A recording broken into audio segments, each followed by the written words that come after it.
आज राज्यभरात कर्मचाऱ्यांनी पूर्णपणे संप 100% यशस्वी केला। अनेक कार्यालय ठप्प होती, कर्मचाऱ्यांनी निदर्शनं आंदोलने केली। सरकारी कामकाज ठप्प असल्याने सरकारवर दबाव आला। आज राज्य कर्मचारी संघटनेचं शिष्टमंडळ मुख्य सचिवांना भेटलं। मुख्य सचिवांची सुमारे 2 तास चर्चा झाली, वेगवेगळे प्रश्न समजून घेतले, पण ही चर्चा अनिर्णितच राहिली।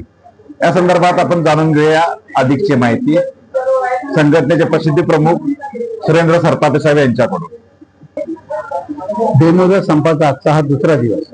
त्या दुसऱ्या दिवसाही संपूर्ण महाराष्ट्रामध्ये म्हणजे मंत्रालयासह संपूर्ण महाराष्ट्रामध्ये सर्व सरकारी कार्यालयामध्ये अत्यंत जोमाने आणि उत्साहपूर्ण वातावरणामध्ये आजचा दिवस देखील संपाचा अत्यंत चांगला झाला।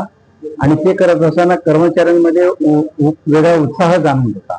आणि तशा बातम्या माझ्या पर्सनली मला स्वतःला फोनद्वारे आणि इतर माध्यमांद्वारे प्राप्त झाल्या। आणि त्यामध्ये आनंदाची गोष्ट म्हणजे आज दुपारी सकाळीच आम्ही कार्यालयात आल्यानंतर माननीय मुख्य सचिव यांच्याद्वारे बैठकीचं आयोजन केल्याबद्दलचं पत्र प्राप्त झालं। आणि सदरची बैठकी सायंकाळी 5 वाजता मुख्य सचिव यांच्या दालनामध्ये संपन्न झाली। त्या प्रसंगी सुकाणू समितीचे जे काही सदस्य होते बहुतेक सर्व सदस्य म्हणजे संपूर्ण महाराष्ट्रातून तिकडे हजर झाले। आणि तिथे हजर झाल्यानंतर 5च्या दरम्यान ती बैठकीला सुरुवात झाली। साधारणपणे 1.5 ते 2 तास सर्व 18 मागण्यांवरती सविस्तर अशी चर्चा झाली।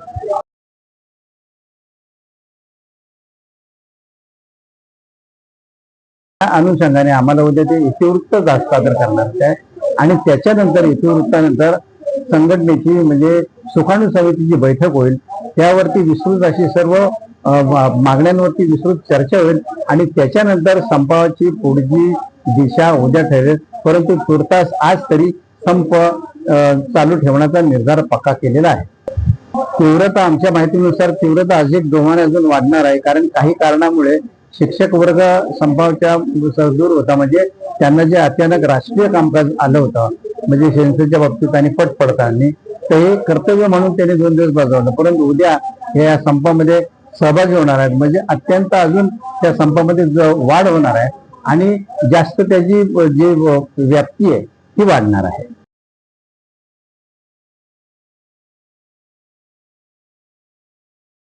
नमस्कार, राज्य सरकारी कर्मचारी संघटनेच्या आंदोलनासंदर्भात आज मुख्य सचिवांची चर्चा झाली। माननीय खासदार साहेब आणि बाकीचे शिष्टमंडळ मुख्य सचिवांची चर्चा करून आलेला आहे, तर त्याच्यात आपण चर्चा करूया। आज नेमकी काय चर्चा झाली आणि सरकारकडून काय आश्वासन करण्यात आलं? आज सरकारने म्हणजे माननीय मुख्य सचिव राजेश अग्रवाल साहेब यांनी आम्हाला चर्चेसाठी पाचारण केलं। 18 मागण्या आमच्या होत्या, त्यापैकी महत्वाची जी सुधारित पेन्शन योजना आहे त्या बाबतीमध्ये चर्चा महत्वाची झाली। परंतु या मागणीच्या पूर्ततेसाठी जी काही त्या ठिकाणी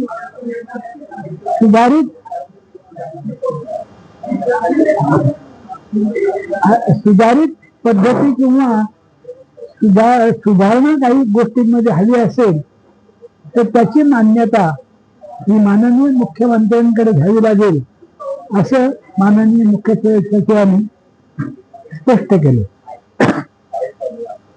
आणि ती स्पष्टता त्यांची इतर मागण्यांच्या बाबतीत सुद्धा दिसून आली। त्यांनी 3 महिन्यातून एकदा जो चर्चा आम्हाला विहित मुदतीत पाहिजे ती मागणी आमची मान्य केली। इतर मागण्यांसंबंधामध्ये मुख्यमंत्र्यांचा सल्ला मसलत करावा लागेल असं त्यांनी स्पष्ट केलं। आणि आम्ही त्यांना सांगितले उद्या आम्हाला इतिवृत्ताची प्रत आणि आपल्या मुख्यमंत्र्यांकडून जो निर्णय झालेला आहे त्या संबंधातली माहिती मिळाली तर आमच्या समन्वय समितीच्या सुकाणू समितीची आम्ही बैठक घेऊ आणि त्यानंतर आंदोलनाची पुढील दिशा निश्चित करण्यात येईल। सुधारित पेन्शन योजना आहे त्याच्यामध्ये आपण काय बदल केलेले आहे? आता निश्चित स्वरूपाने 2-3 प्रकार आहेत।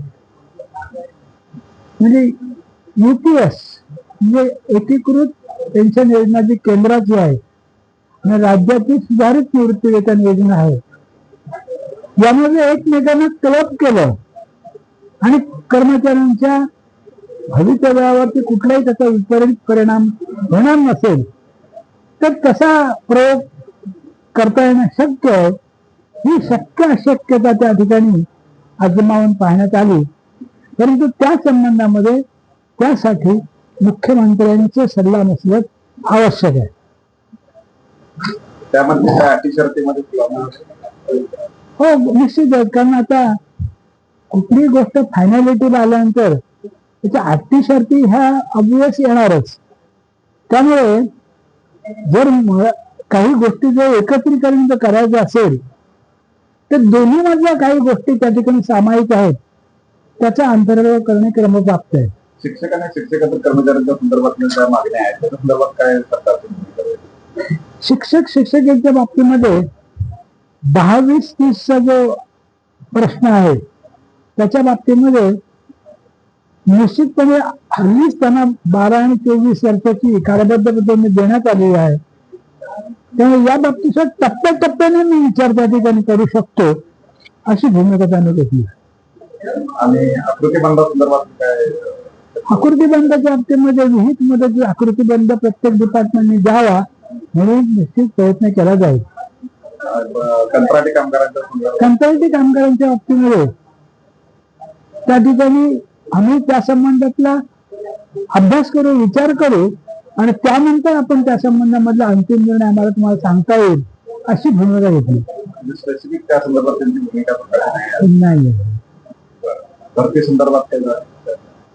भरतीच्या बाबतीमध्ये आम्ही रिक्त पद भरतो आहोत, त्याचा वेग आम्ही अनेक इतरही सुधारणा करतो आहोत. जी तुमची मागणी त्याप्रमाणे सरकार भरती बाबतीत त्या ठिकाणी निश्चितपणे पुढचं पाऊल टाकून त्याच्यामध्ये वेग आणणार आहे. धन्यवाद.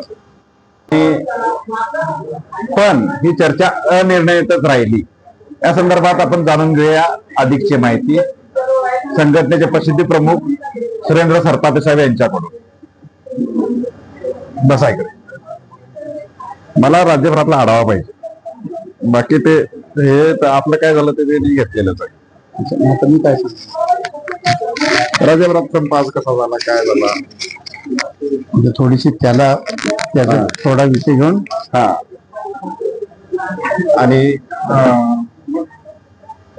समितीपर्यंत बैठक झाली. अच्छा, मग त्याला जॉईन करून ओके. संप ठामपणाने पुढे जो काही मागणी